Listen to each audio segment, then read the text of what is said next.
name is Mel Joanison. I hope you are doing well and live healthy. For today's video, I'll be attempting to answer the 3 questions that you have given. So without further ado, let's get it to the next video. The 3 types of atomic model includes the Thomson's atomic model, Rutherford's atomic model, and the Bohr's atomic model.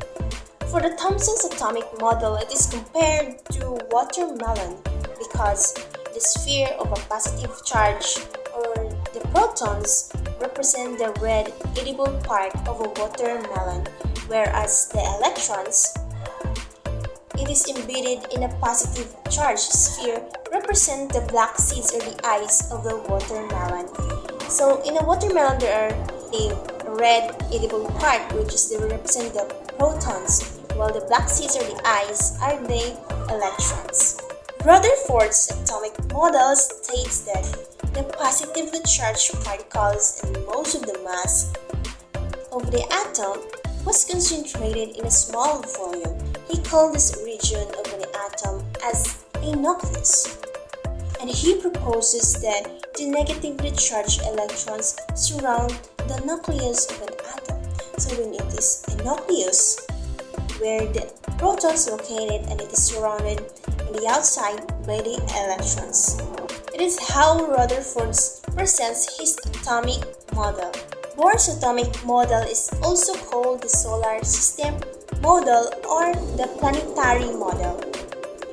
That the electrons move around the nucleus much like the planets move around the sun, and inside the nucleus, or described as the sun, are all the protons and the neutrons, whereas the planet in its orbit move around the sun are described as electrons.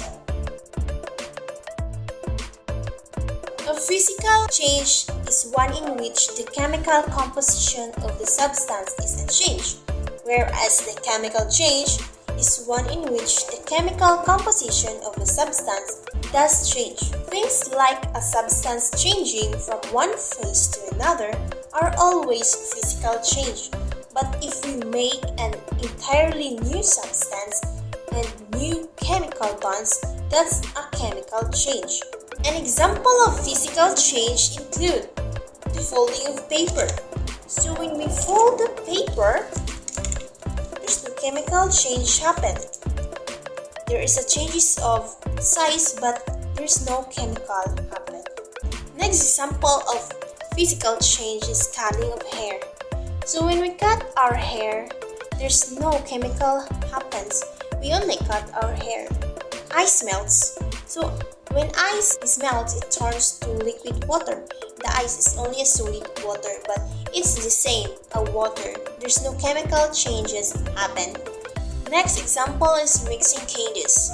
So when we mix a candies, there's no chemical change because we're just mixing. The last example is chopping wood. When chopping wood, there's also no chemical change. It's different in size, but it's the same in matter. There's no phase of matter change. An example of chemical change includes the cooking of rice, boiling water, burning wood, because they involve a heat. So there is a chemical change happen. Fireworks. Without chemical, the fireworks would explode on the sky. And lastly, the vinegar plus the baking soda. It is a chemical change because vinegar is itself a chemical. Intensive and extensive physical properties can be observed, changed, or measured without altering the identity of a substance, and they used to observe and describe matter. Intensive properties are physical properties that do not depend on the amount of matter. Can be used to identify a substance because it does not change with the amount.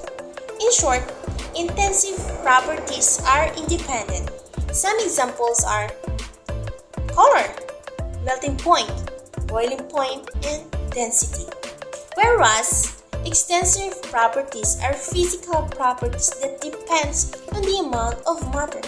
Cannot be used to help identify a substance because it changes. Examples: mass, volume, length, energy, and shape. In short, extensive properties are dependent because they will all change. Physical properties observed and measured without changing chemical identity of sample, while chemical properties observed and measured as sample changes chemical identity. As a general rule, as what I have learned about this topic, chemical change is always have a changes or chemical changes, while the physical change does not have change at all. Examples of physical properties such as temperature, mass, hardness, ductility, and malleability. And for the example of chemical properties such as boiling point, heat, radioactivity, reactivity, and flammability. Chemical properties does always involve heat. That's all for today's video. I hope my oral presentation is clear and right. It's my pleasure to see you again on my next videos.